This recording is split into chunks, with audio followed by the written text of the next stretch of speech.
Can you hear me? Perfectly. Perfect. Where are you actually? I'm in Singapore. So you decided Singapore against London.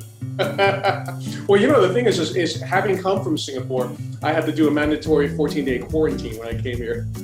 So, because the perception is of London as being slightly of a high risk zone. So Yes.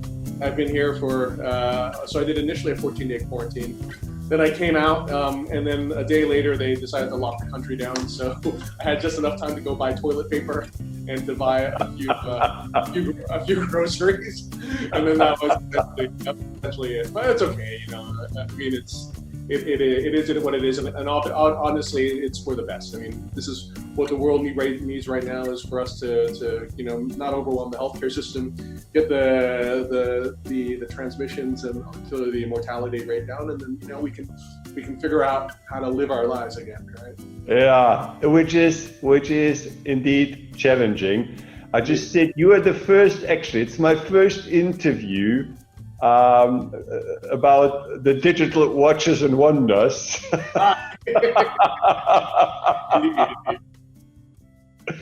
Yeah, it's interesting times, to say the least. It's challenging on all ends. It's something, and you and I, we've been around for quite a while, but nothing has prepared us for it. No. There has been no similar situation, and now we deal with it best way possible.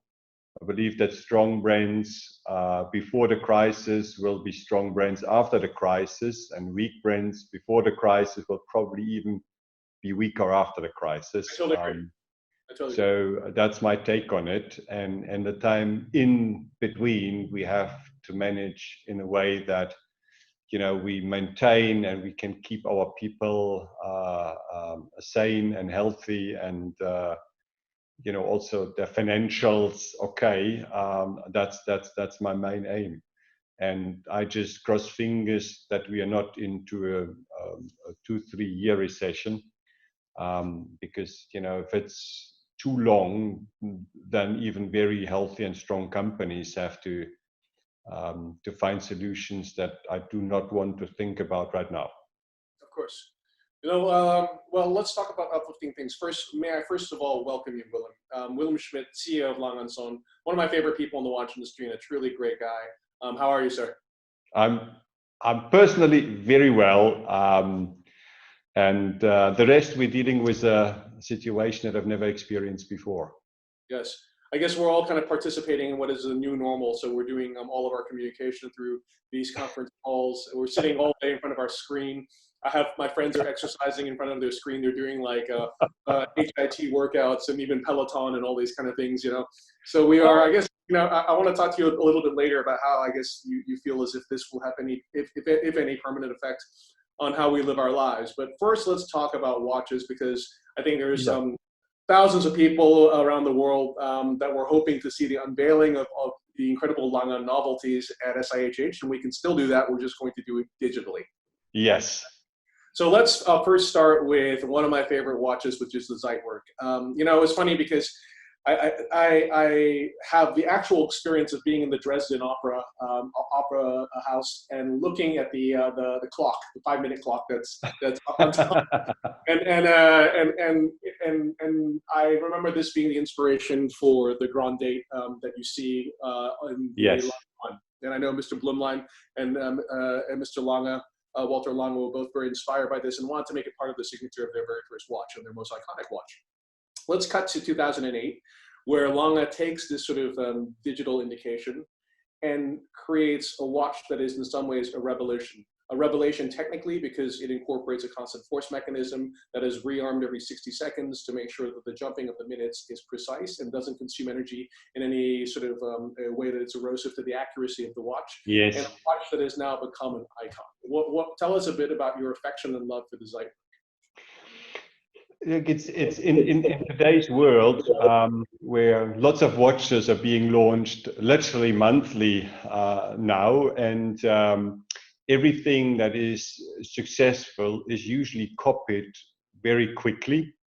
the Zeitwerk is an exception, because to my knowledge at least, there aren't any lookalikes of the Zeitwerk around.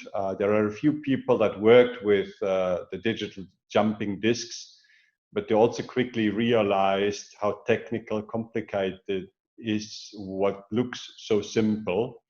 And everybody knows that this is a watch which is in very short supply and sought after, but nobody so far is copying it. So that is good for us because that gives us the whole field to exploit everything around the Zeitwerk. And to be honest, if you look at it, it's also complicated to do that because of the strong design. And if you want to maintain that strong design, it means any addition has to complement the original design. A little bit like with the Lange 1, you know, where we launched the 10 watches last year. And you look at the 10 watches and you will clearly see it's a Lange 1, even from the very simple one to the most complicated one, having a tourbillon and a perpetual calendar. Same with the Zeitwerk. So you have the very basic Zeitwerk, just giving you hour, minute, and the second and the power indication, to the minute repeater, which, you know, we all know is probably of the three big complications the most challenging. And again, to make it decimal, these are all these little tweaks that we put into, makes it so interesting work with that system because it is totally different to a watch that's operated by hands. Then we launched last year the Zeitwerk date to also, you know, celebrate a little bit the 10th anniversary of that family. And well, this year we will come with a new Zeitwerk in a minute repeater in a beautiful execution, a new material, not steel, white gold. But people know that changing the material on a minute repeater has not the same implications than changing material in a normal watch. In a normal watch, you talk about less water resistance or more scratch resistant. But with a minute repeater, we talk about sound, and we know by now that every metal is creating a different sound. So that was the challenge. And of course, we also do it. We do it in a different phase. We use again a very dark blue. Perfect. Absolutely yes. Stunning. Yes, I have this issue with the minute repeaters. I think the microphone is in a different place in the camera, so it makes it really difficult to record the sound, unfortunately. But you know, the Zeitwerk is you know, is incredible, and you know, it now has become this amazing family of watches that you were saying. 2008 it was launched. 2010 you did the luminous version of it, the Phantom Lumen, if I'm not mistaken. 2014 you came with the striking time, which was hours and quarters. 15 with the minute repeater, and I guess this is in some ways the 5th anniversary of this amazing minute repeater, which is, first of all, I love the fact that from a visual signature, you have the shaped gong on the front, whereas the striking time has a round gong on the front. Here you have a gong that follows the form and flow of the time bridge. And it also is a decimal minute repeater, because as I remember interviewing you about this, you said, well, it would have made no sense to do quarters on a digital watch. And I love the fact that you always do things with complete seriousness. But you were saying, that there were some challenges every time you switch material. I believe the first minute repeater was it in platinum, correct? Yes. And so now we've moved to white gold. And you were saying there were some acoustic challenges to apply the technology to this material. It is, you know, I think from all complications, those that work with acoustics are the most challenging, because, you know, you can measure a lot acoustic we all struggle with. And it's also a personal feeling. So some metals sound harder, others sound softer. And to adjust it, to make it suitable for that watch is a challenge. So you cannot just take the movement that we had in a platinum watch, put that into the white gold version and assume the job is done, because it's not. You have to work with the gongs, you have to work with the hammer to really create the sound you think is appropriate for the white gold version. So you cannot just move it aside. There is work that goes in it, and you have few watchmakers that can work on it. And it's a learning phase. So today we're very happy to have them. But people, in that case, I emphasize on it because it is not just changing a movement or just changing one movement and put it into another case with a different dial. It is a little bit more complicated. Absolutely fantastic. And the price of the Zeitwerk minute repeater, I think when it was launched, was 440,000 euro, which is, let's face it, not an insubstantial amount of money. No, it's not. But it's an extraordinary watch, and it's something singular that no one else has created. Right, this combination of sort of beautiful digital time indication with a constant force mechanism, yes, with the gong and the hammers in the front, and a decimal minute repeater. Do you still feel as if in the post, I guess, kind of COVID-19 world, there will be a place in the world for beautiful objects such as minute repeaters? I really hope so. I believe that human mankind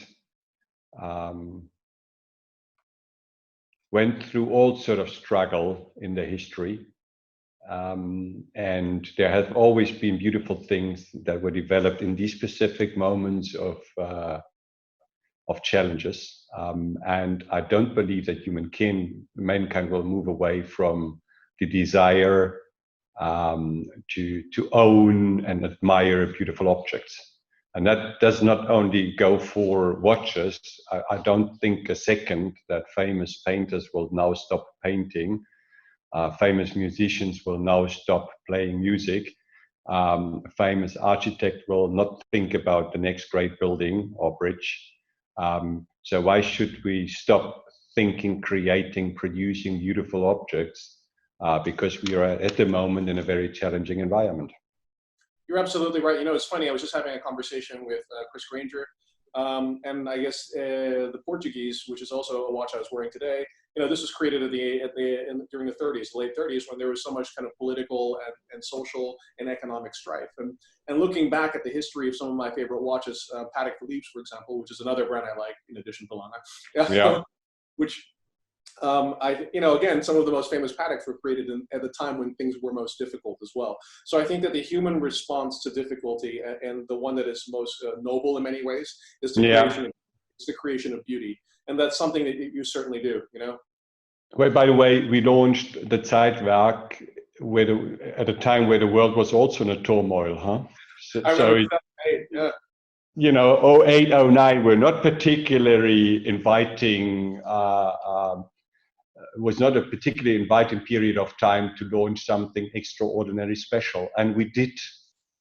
And 10 years later, it's still a great success. So I fully understand at the moment it's a different situation. But, we humans are very adaptive. We will learn to live with these restrictions. We will learn to cope with it. And then we will also want to go back to something more normal. And for some people, that is collecting beautiful watches. Indeed. It's funny because now that I'm in social isolation, I find my watches to be even more meaningful to me. I mean, they are kind of who I'm interacting with the most, And what I did yesterday, I have to be honest, because, I spent quite a bit of time in Glashütte, but I'm also, having sometimes home offices, specifically when the first calls in the morning are very early because we talk to China and Asia. And so I spend more time than ever at home. And I have to admit, at the weekend I was down and I just looked at some watches. We learn to appreciate the little things again. Not a bad. It's like after a proper diet. Yes. You really enjoy your first glass of wine. You really enjoy your first glass of champagne. You really love the first normal food again after diet. And maybe what we experience right now will have a similar effect. So can't wait seeing you in person again. And for the time being, we have to enjoy with what we experience right now. You know, I totally agree, Willem. And one of the things I associate Lange with is it's such a wonderfully human brand as well. You know, all of the people there are so warm. Yourself, obviously Tony DeHaas, but the entire sort of staff and of Lange are just such kind people and such human people. And I remember some of our favorite interactions have been ones where we've always been together in groups. You know, like this wonderful drive that we did from Munich to Lago di Como to Yes. for the Yes. and you know, this is when you are in social isolation, you look back at these times and you treasure these memories even more. You treasure the camaraderie, the sincerity, the specialness, the humor, everything. You know. I totally agree. You know, it's I'm not saying that I'm appreciating the situation. Don't get me wrong. My head is full of worries and concerns, and we're working long hours for little reward, because usually you work and you see turnover and things like that, and at the moment that of course is not the case. So it's hard work, because it's like, you know, not rewarding work in a typical way, but you also, you know, you live from your memories, and from the hope that these memories will be a new reality in a couple of months onwards. At the moment, we know that the Concours d'Elegance in Italy doesn't take place. So regardless what you and I want, there will be no trip from Munich. But again, it's not the end of the world. There will be other Mays, there will be other Concours d'Elegance. So I still hope that eventually we will claim back our normal life, and even if we have to do that with restrictions. You know, I think one of the most important things that we will learn during this period is this whole concept of what we purchase, what we invest in. Is that something that comes from a brand, from a maison whose underlying philosophy and principles and ethics are something that we also admire, in addition to that object being beautiful, you know? Yeah. And I have always sort of admired and loved both Lange, but also the way you have guided Lange. Also from the perspective that, you know, there was never a desire to overproduce. There was always a desire to keep it special. There was always a desire to have balance between what the watchmakers were capable of producing, to make sure that quality was still there, that they had a decent and enjoyable life as well, that they, you know, had a good existence, and that there were watches that customers could have. So, for example, you know, all of these watches, whether it be the Odysseus or the Zeitwerk, they are, you know, oftentimes limited in production simply by not wanting to overproduce. Is this a philosophy that more and more people will adopt moving into the post-COVID-19 period? Look, if I wish I would know. I'll bluntly honest. I think eventually we will come back to a life that is similar to the one we had before. I just have no idea, is that going to happen in a year or 2 or 3? I think there are some critical milestones that needs to be achieved to control the situation. And then we also have eventually to understand the implications of this lockdown, and how to work with it. And the moment we have a little bit more certainty, I think we are more back to normal life. I believe, as I said before, strong brands before the crisis will be strong brands after the crisis.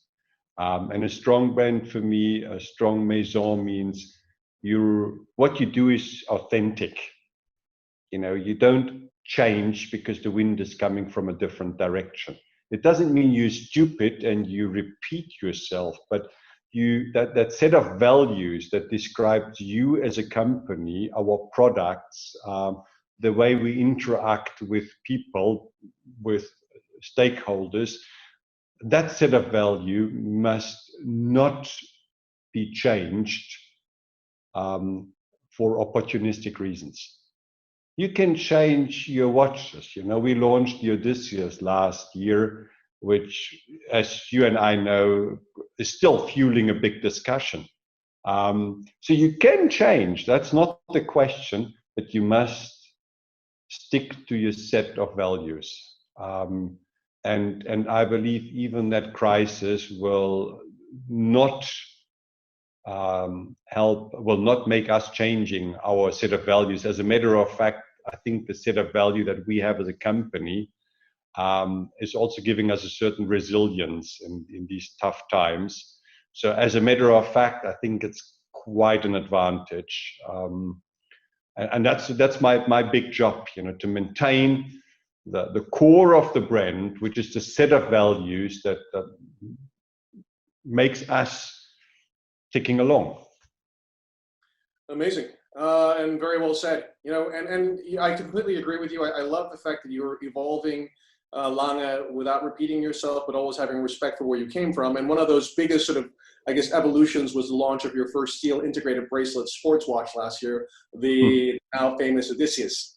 And Odysseus was a very interesting watch for me because I think one of the things you say is that you should always recognize it as a Lange, even if there's no logo on it. And when you looked at it, even though it was a departure, you could still tell it was a Lange. In some ways, it even kind of incorporated a bit of the horizontal time-telling language of the Zeitwerk in terms of having the days of the week and the big size date as well. And then it brought something altogether new, which was the use of steel integration of bracelet, screw-down crown, and 120 meters water resistance. Tell us about the Odysseus. And you mentioned it fuels a debate, but it's an interesting debate. And yes.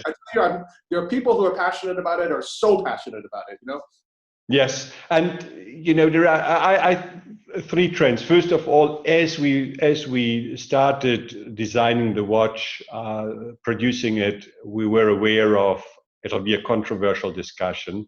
Actually, my biggest worry was that there is no controversial discussion, that we come up with something which is so natural Lange that everybody said, oh yeah, wonderful, and then moves on. Because I believe that's the biggest challenge, to create something which is you but different. Similar, by the way, to the Zeitwerk, which was also not only seen with applause in the beginning. Actually, a lot of series collectors turned away from the watch.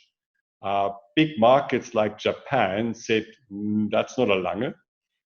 It took them years to find. Today, it's a good market for specifically the Zeitwerk, but it just means very traditional collectors. They need time. And in the beginning, it was fueling a big debate. I see three trends. First of all, whoever had the watch around his wrist has a different perspective and a different opinion than before.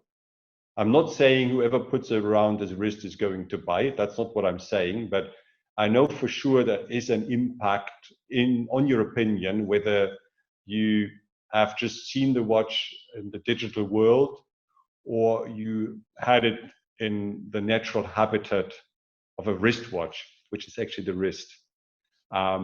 So that's the first thing. The second thing is even those that were very vocal will admit it is a Lange Söhne watch. Whether they like it or not, that's not the question, but it is a Lange Söhne. It's to today the fight that I would always take on if somebody tells me that's not an Lange Söhne. It is. You may not like it, that's fine, but it is definitely an Lange Söhne. And the third thing is, one big discussion was about the bracelet. And I was wearing the watch for about 4 months, and I had to give it back, but I hated it. You get very used to that watch, very used. The good news is, for all those that struggle with a metal bracelet and think, they want it on the leather or a rubber strap, as you know, yes. That's the second novelty that we will unveil. So that's absolutely. And again, it looks amazing on this. I think it looks so cool on this. So this is a version that's not in steel; it's in white gold, correct? Yes. Only white gold. You can change the leather strap against the rubber strap if you want, but Right. the watch will only come with one strap. And, it's changeable and it's easy changeable. Mechanism is very similar to the Odysseus in steel. What you can see here very nicely is we just not put a white gold case and called it a day. The dial is totally different to the dial of the steel watch. And it's again the details that makes this watch so lovely. If you have it around your wrist, I can't wait getting mine, I have to say. That's the privilege of being the CEO. I'll get mine soon. It is a great looking watch. And it's a very cool looking watch, I have to say. I remember looking at these, and there's, it's interesting. By changing the strap and by, changing the dial, there's a completely different spirit to these watches as well. And yes. I really dig it. There's like a lightness to them as well. There's a playfulness to them. There's a little bit more kind of like chicness to them as well. Whereas the first ones were a little bit more robust, but they're very cool. I mean, this is really the type of watch you could imagine yourself, jumping into the swimming pool at the Grand Hotel Tremezzo, where we were staying in Absolutely. It's again, and I hope for those collectors that that did not like a steel bracelet. I hope this is the solution to their request of wearing a Lange Söhne watch. When they're in their private time, playing with the children, jumping into the pool, hiking, biking, doing God knows what. This is, one of my favorite stories is that when Gianni Agnelli used to arrive in the south of France, he used to have his helicopter hover over the water, and then he would jump into the water and either swim to the Hotel de Cap or swim to his house. And his friends that were in the helicopter, they all had to do the same thing. And I imagine that if I had to jump into the water after Gianni Agnelli wearing a watch, this is the watch that I would want to be wearing doing it. It's really chic. That's a nice picture, right? Very nice, yes. No, because you have to be elegant if you're going to be hanging out with Agnelli. Absolutely. This is it. It's really cool. Now, Wilhelm, can I ask you, will the bracelets eventually be made, the rubber strap and the leather strap also be made eventually available for the steel watch? Or no. Is it exclusive to the white gold? No, it will only be, steel as you know it, we will not change that for a long time. It's, when we start things, we stick to it. So that's why we give alternatives. So if you want a steel watch and a steel bracelet, you go for the Odysseus that we launched last year at the 24th of October. And if you feel more comfortable with a rubber or a leather strap, you go for the white gold version, which we're going to launch in a couple of days. Amazing. And when will these be available to purchase, the Odysseus and white gold and also the repeater? The repeater, because we worked on it before and we need a lot less components, from suppliers, will be available, I think, from May onward. Right. Depending on shipping, logistics, and so on and so forth, because that's not in our hands at the moment. This year's will take longer because we get dial supplied and so on and so forth, and that's at the moment a little unpredictable to know when. We hope for summer. It's a beautiful watch, and for summer it's a summer watch, yes. I'm so Philip that we're able to hang out together towards the end of summer. That would be a dream. Yes. Thank you. But we live in times where that is a little bit more. It was all planned perfectly, as it was planned that you and I sit in my little room in the booth in Geneva, having a drink, chatting, having these nice, delicate chocolates, and talking watches. And here we sit, you in Singapore, I'm in Glashütte. The sun is shining here, the sun is shining there, but that's as close as it gets at the moment. Absolutely. Well, you know, as I said, it makes us appreciate the past times, but it also helps us to look forward to the next ones. And, Absolutely. And I can't wait to see you again, Willem. It's been a pleasure, my friend. Genuinely, all the best to you, to your family, to everyone in Lange Söhne. And again, I love both the watches, but the Odysseus and the Wei Koh on that rubber strap is killer. So bravo. Thank you, Wei. Stay healthy. Bye-bye. Cheers. And the best. Bye. Bye. Bye-bye.